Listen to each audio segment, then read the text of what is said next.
and also Surviving the Cataclysm, Your Guide to the Worst Financial Crisis in Human History. So that is where we are in this world economic depression, which we'll be talking about significantly in this program. Let us begin with the Obama health bill.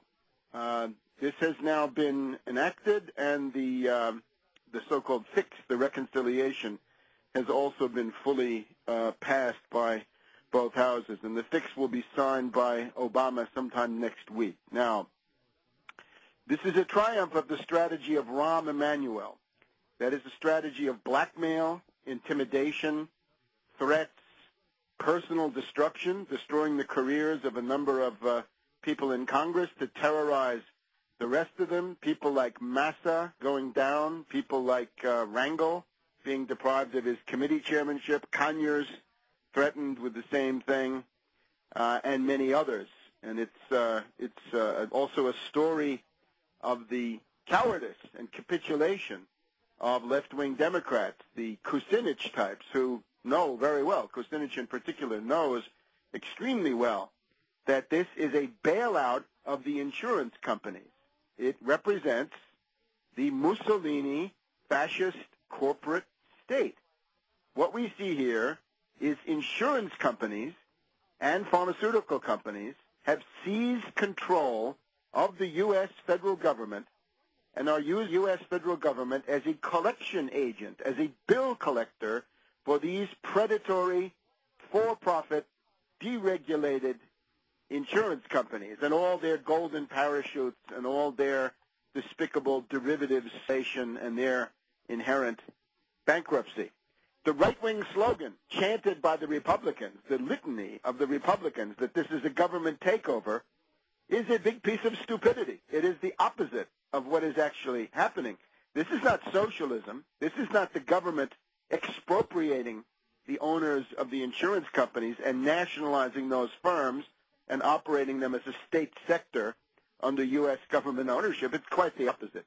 It is predatory insurance companies exerting their total control over the legislative process and over the White House and over the federal government in general, so that at this point, the average American family owes 10%, a tithe, if you will. 10% of your income is now owed to some predatory, rapacious gang of insurance company executives who, again, are deregulated, for-profit, and they're now in command. That is the essential thing that has been done. Now, the cover story for this, of course, is the 30 to 40 million people with no medical insurance, and naturally that is real. However, that story is a cloak. That is a cover, because the principal goal of this exercise is not to deliver care to the 30 to 40 million who are without it at this point. The goal of it is to use that story as a motivating factor and a cover story, a political cloak, to enact the takeover of this important sector of the federal government by these private insurance companies.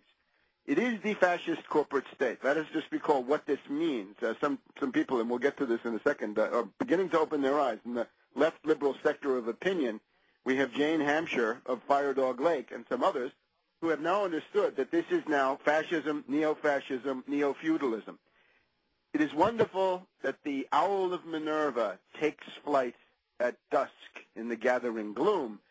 It would have been better to see all this 2 years ago or more when I began putting out my essays, the ones collected in particular in Obama, the Postmodern Coup, the Making of a Manchurian Candidate, where one of the first things I said is the only metric of comparison here is the young Mussolini and the Mussolini fascist corporate state. Also elaborated on that in Obama, the Unauthorized Biography. So what's the fascist corporate state? Again, this is not a term of derision. It's not saying, yeah, you're a communist, you're a socialist. The Republican approach to this stuff was this idiotic, infantile, schoolyard name-calling of things that simply do not apply, and they stand reality on their head. Again, this is not a government takeover. This is an insurance company takeover of the government. You've got to get that part straight, or you don't understand anything. It's amazing, the ideological prism of the right-wing mind. They see a takeover of the government by the insurance companies, and they call it a takeover of the insurance companies by the government. This is how ideology, in this case, free market, free enterprise ideology, stands reality on its head and makes reality unrecognizable. The fascist corporate state is the following. It is, first of all, a cartel. A cartel means that if you want to take part in a given area of economic activity, you have to be a member of the cartel. Now, cartels are formed as collusion, right, as conspiracies and restraint of trade, openly or secretly, in all sorts of ways. OPEC, the petroleum exporting countries, that's a cartel.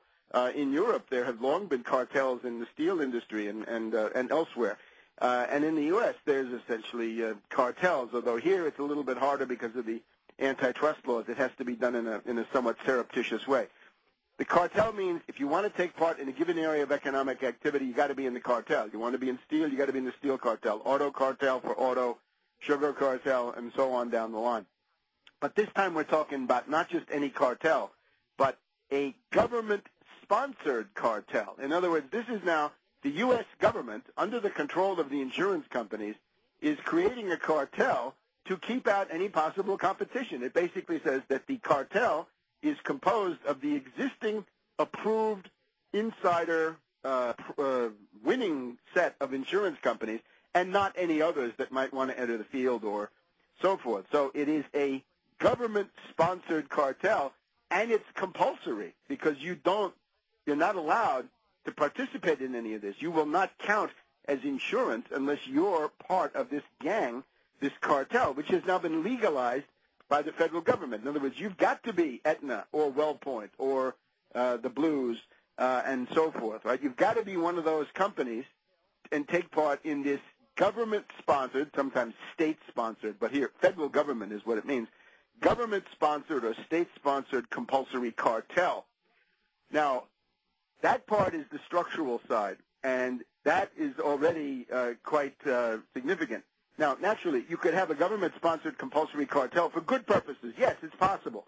So let's see what the purposes of this specific cartel are.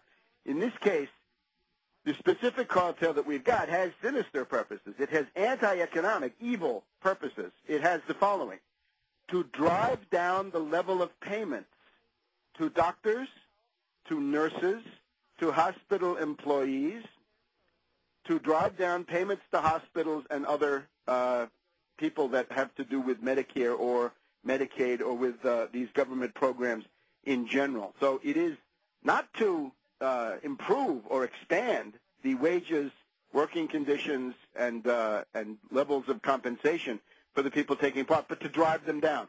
This is the famous $500 billion of cuts in Medicare mandated by this idiotic program. We're now hearing from the veterans that their TRICARE, the retired veterans, get a program called TRICARE through the Pentagon. This is now being looted and sacked also in the framework of the triumph of the private insurance companies. So that is all driven down. So it's essentially to lower those levels and to lower the levels of service, because we've got MedPAC. MedPAC is the death board, the death panel. That is part of this legislation. They will decide what technology is appropriate and what they're going to deny you. We'll be back in a minute on World Crisis Radio.